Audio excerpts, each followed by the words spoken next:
All right, here we go again. This time we are just gonna do some practice problems using those exponent rules. Exponent rules, part 2. All right, so let's say I have 10 to the 4th times 10 to the 10th times 10 to the 6th. Okay, well, I could write out all of these tens, or I could picture in my mind, okay, if I write this out, I'm going to have 4 tens, 10 more tens, 6 more tens, so that's 10 to the 4 plus 10 plus 6, which is 10 to the 20th power. Okay, piece of cake. Let's do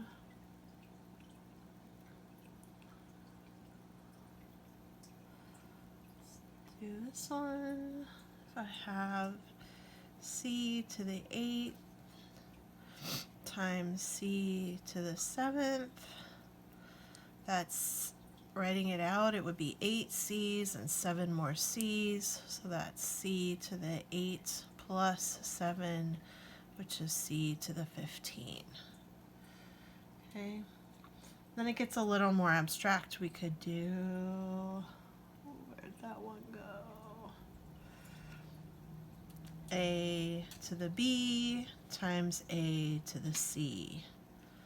Okay, well, I don't know how many a's to write out or how many a's to write out here, but I do know that my rule, I would add them up. So a to the b plus c is your final answer. It's a little more advanced and crazy, but we can kind of see following the pattern that that's how it would go.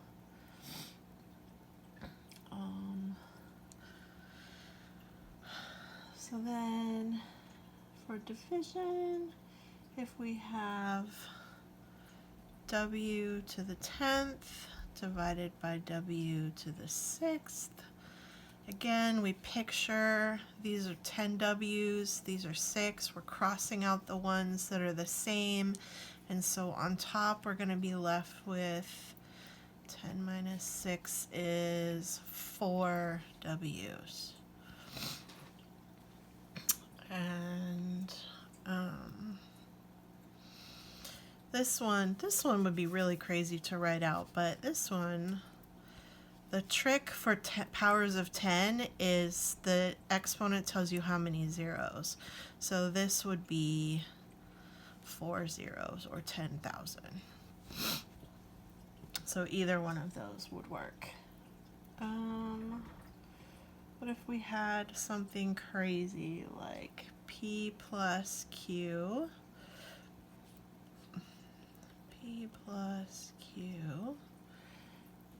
and this is r, and this is s. So here's the thing, notice that these rules work only when the bases are the same. So these bases are all the same, so it works. Well, here the base looks a lot more complicated, but it's still the same, so we're going to use the same pattern. We keep the base and we subtract the exponents, r minus s, and there's our answer.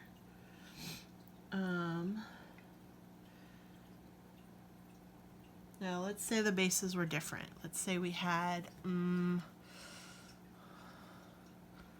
let's say we had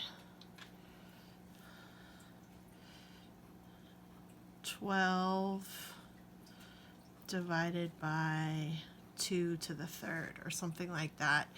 We could technically rewrite 12 as a product of a power of, so this would be 3 times 4 over 2 to the 3rd. Well, 2 squared is 4, so this is 3 times 2 squared over 2 to the 3rd. So then we have 3 times 2 to the negative 1, or 3 times 1 over 2, which gets us 3 halves. If you see how that works. So sometimes your exponents are hidden, but you could still use these properties, although honestly it's probably easier to just simplify fractions, but it still works. Okay,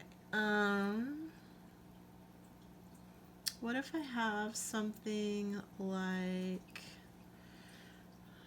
2p times 3p times 4p squared? Okay, here I'm just going to multiply my coefficients like I normally would, and I'm going to kind of show this just to make it clear. So I'm just kind of rewriting the problem first so you can see these pieces are all going to go together, and p times p squared is going to go together. So now I have 2 times 3 is 6, times 4 is 24, p to the 1, 2, 3, 4, p to the 4th. Okay, so the important thing to remember here is that in between the 2 and the p and the 3 and the p and the 4 and the p is multiplication. So this 4 is not being squared, only the p is being squared. So we can actually rewrite this just like 2 times 3 times 5 equals 3 times 5 times 2. We can do it in any order.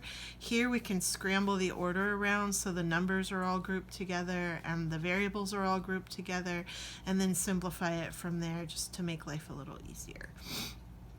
All right, let's do 18p to the 4th over 3p squared.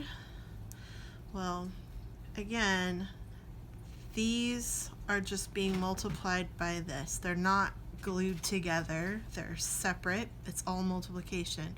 So I'm going to divide the numbers. So 18 divided by 3 is 6. And then I'm going to divide the variables, and here when I divide the variables I subtract the exponent. So this is p to the 4 minus 2, which is 2. Okay, find another example.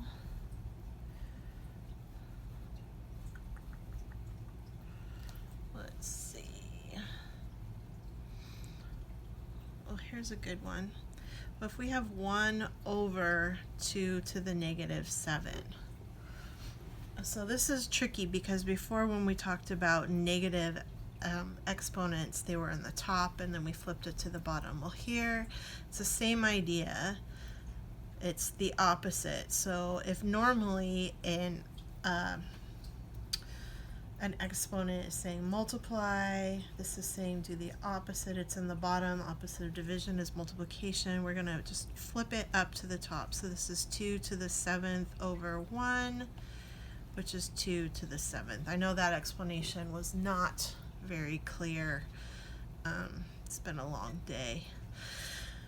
But hopefully you get the idea that if it's on the top, if we had 5 to the negative 2 over 1, we would move it down. So this would be 1 over 5 squared. If it's in the top, it moves to the bottom. If it's in the bottom, it's going to move up to the top.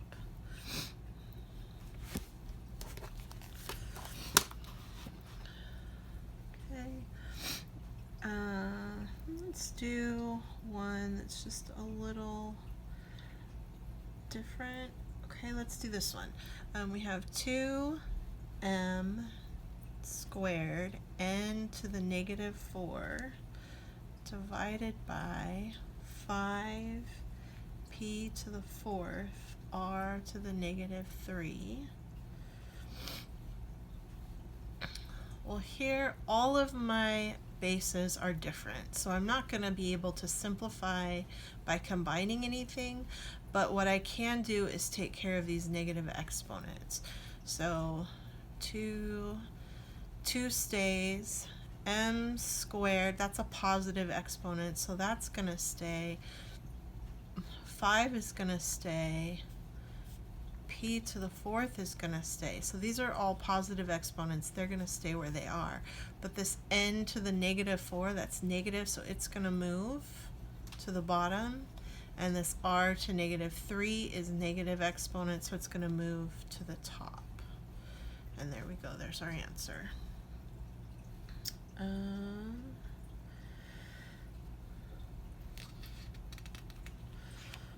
One thing I want to point out is people start doing this and then they start looking at something like negative 4x squared over 2y to the negative 3. People are going to start, you just start seeing a negative and wanting to flip it. So you're going to want to flip this negative 4 to the bottom. Nope, it only counts if it's an exponent. Remember, this negative 4 is just a negative 4. It's the exponents where they're telling us to multiply or divide. That's where we're flipping around. So this would be negative 4x squared. This stays, and then this is going to move up. So we've got y to the 3rd on top now. And then negative 4 divided by 2 is just negative 2x squared y to the 3rd is our final answer.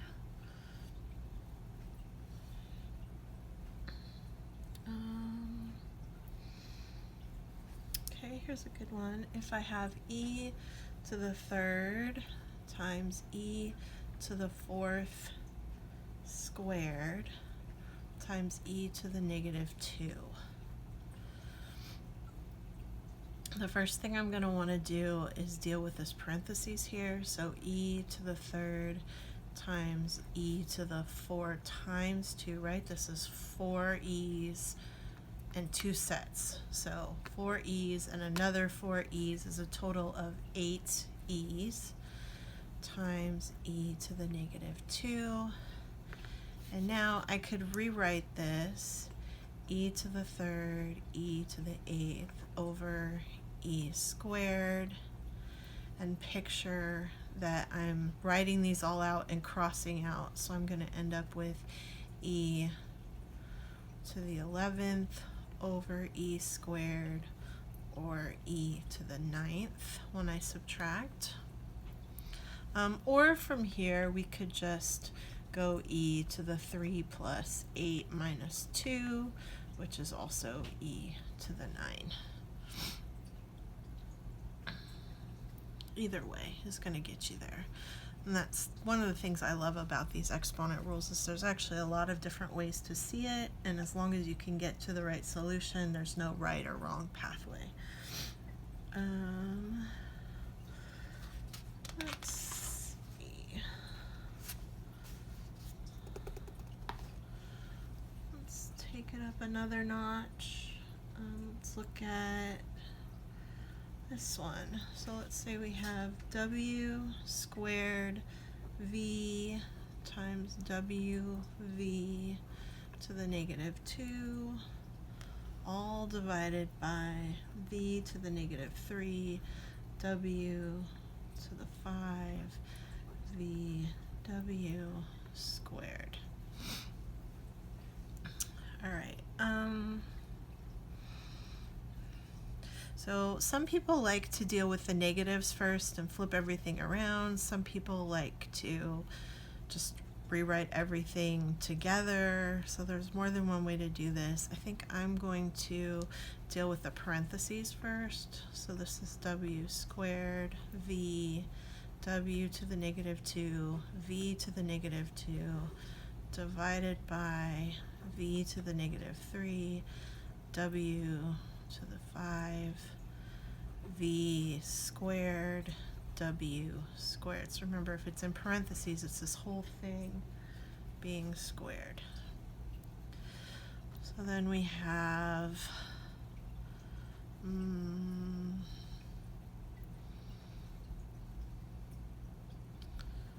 let's see. I think I'm going to simplify the top and simplify the bottom and then worry about this. So here I have w to the positive 2 and w to the negative 2. So w to the 2 plus negative 2 times v to the 1 plus negative 2 over v to the negative 3 plus 2 times w to the 5 plus 2, which is going to get me w to the 0, which we know is just 1, v to the negative 1 over v to the negative 1, w to the 7. Anything divided by its exact same self is just 1, so this ends up being 1 divided by w to the 7th power. All right. Oh gosh, that startled me.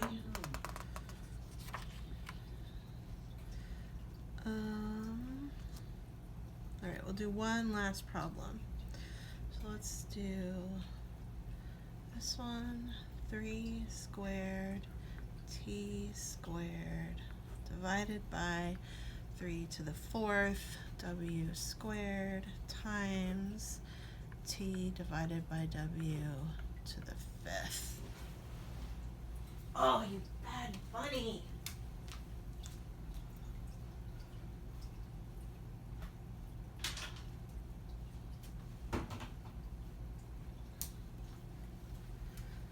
Sorry about that.